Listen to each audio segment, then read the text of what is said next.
Juan Kapitulo 6, versikulo 35. Si Jesus miingon kanila, "Ako mao ang pan nga naghatag sa kinabuhi. Ang muari kanako dili nagayod gutomon, ug ang mutuo kanako dili nagayod uhawon." Pan sa kinabuhi.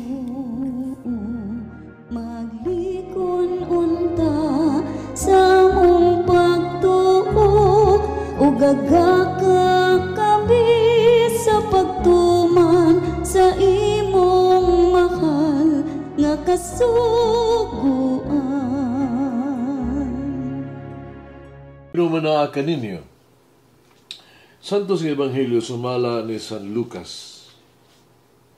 Si Jesus misulod sa templo, giabog niya ang nagpatigayon dito o giina niya sila.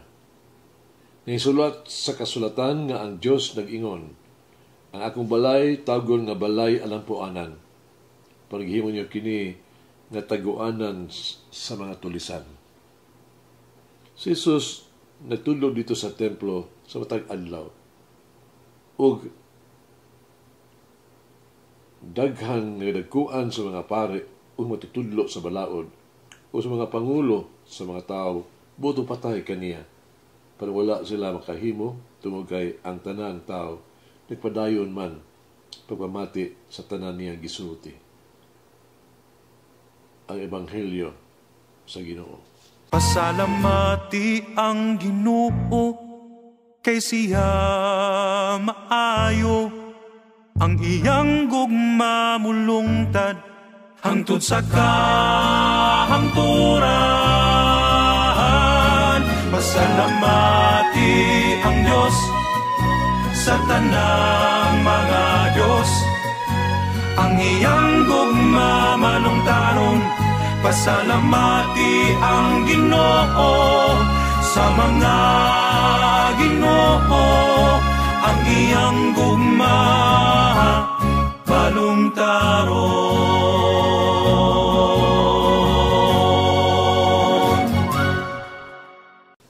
Nganong sa Ebanghelyo karon kita ang Jesus nga nasuko daw ng hagis. Nganong niya man ang gibuhat? Doon ay tulo ka rason. Una, tungkol kay ang balay sa Diyos, gipasipadaan. Si Jesus mingon, "Ang akong balay balay sa pag-ampo, paghihimo niyo ng taguanan sa mga tulisan." Katumaw ang pagsimba nga walay pagtahod, usa ka serbisyo nga walay pagtahod. Gisalikway na Jesus ang pagpasipala sa balay sa Dios. Ang hitabo dito sa templo, usa lang ka seremonyas, usa ka pasundayag.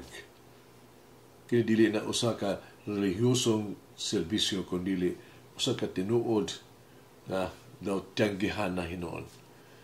Jesus na kumatuod, akong balay na himong balay kini sa pag-ampo. Ikaduha, ipasiugda ni Jesus ang kamatuoran, ipadayag niya, ang paghalad sa mga hayop ni adtong panahon na di nagayod hinungdanon.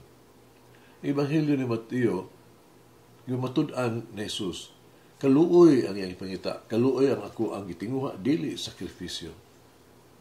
Ginuan ni Jesus ang templo sa maligyag mga mananap nga ihalad. Usa kadto ka sakripisyo alang lang sa itong negosyo. Sa ingon ang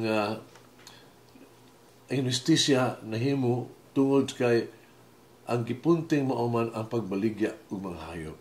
Ang tumong ba negosyo man aron isakripisyo. Karon bisan unsa ang atong ihatag o itanyag, atong hinumduman nga dili ang kantidad ang importante, ni ang gasto ang importante, kundi ang gugma nga atong ibutang niini. So dili kung unsa kadako ang ato ang gihatag, apan kung unsa kadako ang atong gugma sa Dios. Dili kini sa gidak-on sa gasa, kung dili sa to ang pagsakripisyo gyud ba sa kaugalingon. Ikatulo, gusto ni Jesus nga ipakita nga ang Dios dili lamang makaplagan sa templo. Ang pagtuo sa mga Hudiyo, nga ang templo mo ora gyud ang puloy-anan daas sa Dios din sa yuta. Ituluan sila ni Jesus nga ang pagsulod sa presensya sa Dios dili pinaagi lang sa templo ang iyang puloy-anan, kundi pinaagi sa mga halal sa templo, kundi pinaagi sa kinaiya sa tuang kasing-kasing. Ang Dios di lang mga kaplagan diha sa templo. Ang Dios buhi ug ang Dios magpuyo taliwala sa katawhan. Siya nagpuyo sa tuang kasing-kasing. Pero sa kabata nga lalaki na utaan sa iyang amahan may tungod sa puloy-anan sa Dios. Di man magpuyo ang Dios asa man to si makit nangutaan na ang bata. Isugol siya sa iyang amahan pag-adto sa pagkuhag tubig dito sa atabay. Pagtimpa. Sultian niya ang iyang anak. Nga dito niya makita ang Dios. Kasi gibuhat sa bata, gisulta siya ang amahan kaniya. Meto siya, mitanaw sa atabay, umikuha siya tubig. O siya pagpauli, yung sultian niyang amahan, wala niya makita ang Diyos. Ibutan na siya sa amahan. Kung sa may iyang nakita dito sa tubig, mingon siya, nakita rin ako akong kaugalingon.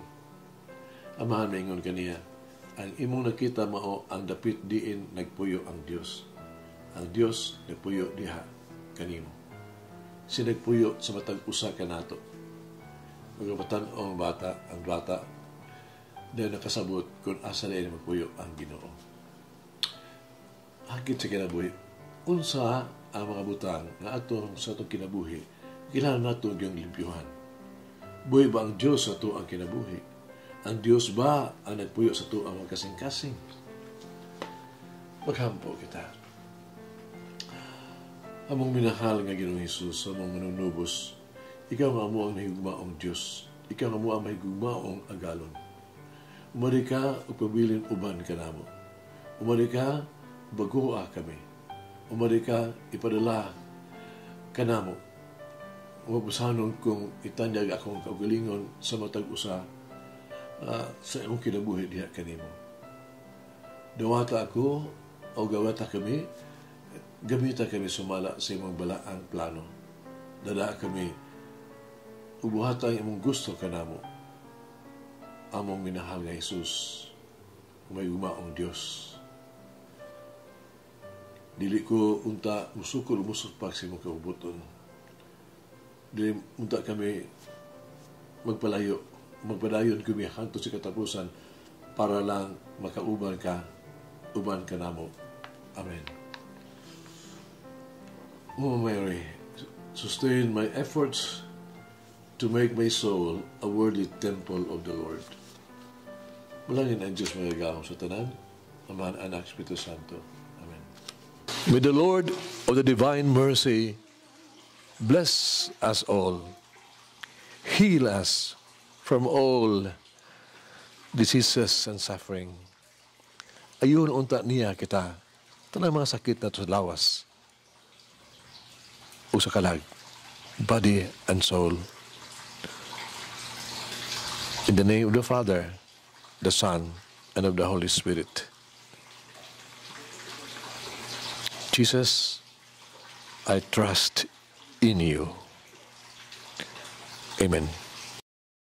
Whoever eats the bread of life will never hunger, says the Lord. Kay galaan inyong nabati ang pagpaambit ug hamubong pamalandong sa pulong sa Dios pinaagi sa tulumanon pan sa kinabuhi nga gidumala ni Monsignor Daddy Silva. Hangtod na usab sa sunod higayon, daghang salamat. The bread of life.